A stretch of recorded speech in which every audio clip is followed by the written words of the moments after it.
வணக்கம் friends, welcome to தமிழ்பொண்ணு சமையல் channel. Friends, இன்றைக்கி நம்ம வீடியோவில் ஒரு பயனுள்ள வீட்டு குறிப்பு பார்க்க போகிறோம். இது வந்து பார்த்திங்கன்னா வீட்டில் கரப்பாம்பூச்சிகளிலிருந்து நாம் எப்படி பாதுகாப்பாக இருக்கலாம், கரப்பாம்பூச்சிகளை எப்படி வெளியேற்றலாம் அப்படிங்கிறதுக்கான குறிப்பு தான் இது. வாங்க ஃப்ரெண்ட்ஸ், வீடியோக்குள்ளே போகலாம். நம்ம வீட்டில் அதிகமாக தொந்தரவு தரக்கூடிய கரப்பாம்பூச்சிகளை அண்டாமல் இருக்கிறதுக்கு இந்த மாதிரி டிப்ஸ்லாம் நீங்கள் பயன்படுத்தலாம்.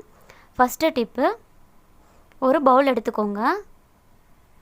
அதில் ஒரு ஸ்பூன் மைதா மாவு போட்டுக்கோங்க.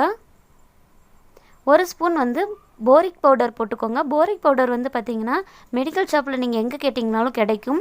அதாவது புண்ணுக்கெல்லாம் போடக்கூடிய பவுடர் அது ஒரு ஸ்பூன் கலந்துக்கோங்க.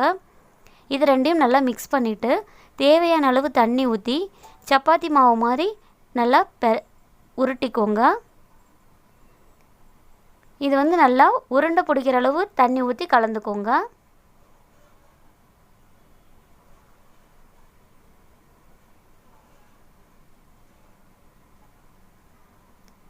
இப்போ இது ஓரளவு நல்லா உருண்டையாக வந்துருச்சு. இது சின்ன சின்ன உருண்டைகளாக நாம் ஒரு தட்டத்தில் வச்சு காய வச்சு எடுத்துக்கலாம்.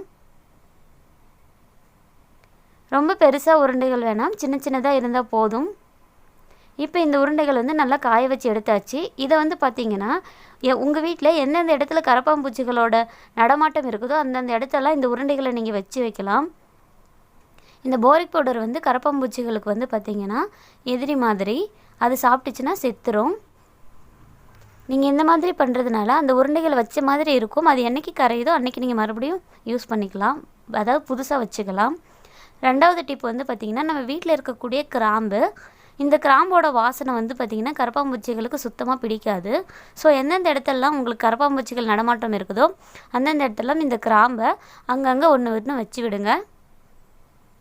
இல்லைனா ஒரு சின்னதாக ஒரு பவுலில் இந்த மாதிரி 4-5 பீஸை போட்டு ஒரு பேப்பர்லேயோ அல்லது ஒரு பவுல்லையோ நீங்கள் மடித்து எந்த இடத்துல வேணுமோ அந்த இடத்துல வச்சுக்கோங்க.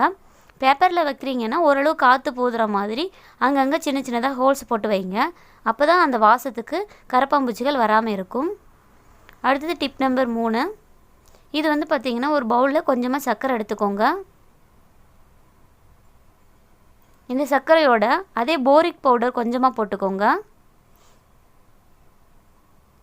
இந்த சர்க்கரையும் போரிக் பவுடரையும் நல்லா மிக்ஸ் பண்ணி வச்சுக்கோங்க. இந்த மாதிரி மிக்ஸ் பண்ணி நீங்கள் பவுலில் சின்னதாக ஏதோ ஒரு இடத்துல வைக்கும் போது இதை கரப்பாம்பூச்சிகள் சாப்பிட்டுச்சுன்னா அது இறந்து போயிடும். நீங்கள் தொடர்ந்து இதை ஃபாலோ பண்ணிகிட்டே வரும்போது உங்களுக்கு கரப்பாம்பூச்சிகளே பார்த்திங்கன்னா இல்லாத நிலமை வந்துடும். அடுத்தது 4வது டிப்பு, இது பார்த்திங்கன்னா பேக்கிங் சோடா. இதை ஒரு பவுலில் போட்டு எந்தெந்த இடத்துல வைக்கணுமோ அந்தந்த இடத்துல வச்சுருங்க. இந்த வாசனைக்கும் கரப்பாம்பூச்சி வீட்டில் அண்டாது.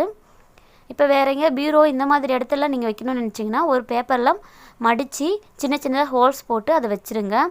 இதோட வாசம் என்னென்னைக்கு குறையுதோ அப்பப்போலாம் நீங்கள் மறுபடியும் இதை ரொட்டீனாக பண்ணிகிட்டே இருந்தீங்கன்னா இந்த வாசனைக்கு கரப்பாம்பூச்சிகள் உங்கள் வீட்டையே அண்டாது. ஸோ இந்த மாதிரி நீங்கள் ஃபாலோ பண்ணுறதுனால கரப்பாம்பூச்சிகள்கிட்டேருந்து உங்கள் வீட்டையும் உங்கள் வீட்டில் இருந்த எல்லாத்தையும் பாதுகாக்கலாம். என்ன ஃப்ரெண்ட்ஸ், இந்த டிப் உங்களுக்கு பயனுள்ளதாக இருக்கும்னு நினைக்கிறேன். பயனுள்ளதாக இல்லதுன்னு நினச்சிங்கன்னா மறக்காமல் நம்ம சேனலை சப்ஸ்கிரைப் பண்ணி வச்சுக்கோங்க. கூட வர பெல் ஐக்கானையும் கிளிக் பண்ணிக்கோங்க. அடுத்தது ஆல்னு ஒரு ஆப்ஷன் வரும், அதையும் டச் பண்ணிக்கோங்க. அப்போ தான் நான் அடுத்தடுத்து போகிற வீடியோஸ் உங்களுக்கு நோட்டிஃபிகேஷனில் வரும். இந்த வீடியோ பிடிச்சிருந்தால் லைக் பண்ணுங்கள், ஷேர் பண்ணுங்கள், மறக்காமல் உங்களோட கருத்துக்களை கமெண்ட் பண்ணுங்கள். தேங்க்யூ.